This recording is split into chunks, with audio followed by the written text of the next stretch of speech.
ఈరోజు తెలుగుదేశం పార్టీ కార్యవర్గం ప్రమాణ స్వీకారం అంటే బాధ్యతలు తీసుకున్న వేదిక మీద నుండి ప్రసంగించినటువంటి చంద్రబాబు నాయుడు గారు సరే పిఠాపురం వర్మ పేరు ప్రస్తావించకుండానే నేరుగా తనకే తాకే విధంగా సూటిగానే కొన్ని వ్యాఖ్యలు చేశారు.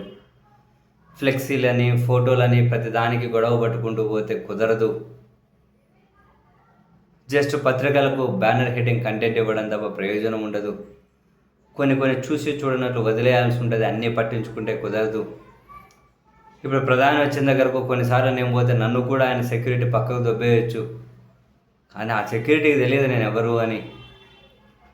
అలాగని చెప్పి నాకు అవమానం జరిగింది అని చెప్పి గొడవలు పెట్టుకోలేము అని చెప్పి చంద్రబాబు నాయుడు గారు ఫ్లెక్సీలు ఫోటోల గురించి పట్టించుకోవాల్సిన అవసరం లేదు అని, అటువంటివి ఖచ్చితంగా కనుక చేటు చేస్తే పార్టీకి అని నేరుగా పిఠాపురం వర్మను ఉద్దేశించి చేసినటువంటి వ్యాఖ్యలు. అయితే ఈ వ్యాఖ్యల మీద జనసేన పార్టీ చంద్రబాబు గారి వ్యాఖ్యలను స్వాగతించుకుంటూ వర్మకి కొన్ని చోట్ల బూతులతో కౌంటర్ ఇస్తూ ఉంటే చంద్రబాబు నాయుడు గారు మాట్లాడుతున్న మాటలు వినిపిస్తున్నాయా? ఇప్పటికైనా అంటే మనం చెప్తున్న భాషలో కాదు, కొందరు జనసేన వాళ్ళు చాలా ఘాటైన భాషలోనే ఇప్పటికైనా అన్నీ మూసుకొని సైలెంట్ ఉంటే మంచిది అన్నట్లయితే వాళ్ళు చంద్రబాబు గారి వ్యాఖ్యలను షేర్ చేస్తూ ఉన్నారు.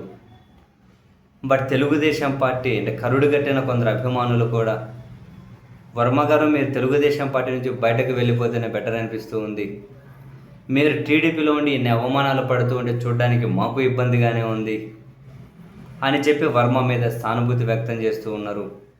చంద్రబాబు గారి వ్యాఖ్యలను తెలుగుదేశం పార్టీలోని ఒక సెక్షన్ కూడా అయితే ఖచ్చితంగా అబ్జెక్ట్ చేస్తూ ఉంది. ఫోటోలు ఫ్లెక్స్లు పెద్ద సమస్య కాకపోతే ఉప ముఖ్యమంత్రి ఫోటోలు ప్రభుత్వ కార్యాలయాల్లో ఉంచాలి అని చెప్పి నిర్ణయం ఎందుకు తీసుకున్నారు? ప్రతి ప్రభుత్వ కార్యక్రమంలోనూ ఒక మినిస్టరే కదా ఉప ముఖ్యమంత్రి, మరి తనకెందుకు ప్రియారిటీ ఇస్తూ ఉన్నారు? ఫోటోలు ఫ్లెక్సీలు ప్రాధాన్యం కాకపోతే అని తెలుగుదేశం పార్టీలోనే కొందరు నేరుగానే ముఖ్యమంత్రి గారిని ప్రశ్నిస్తూ ఉన్నారు.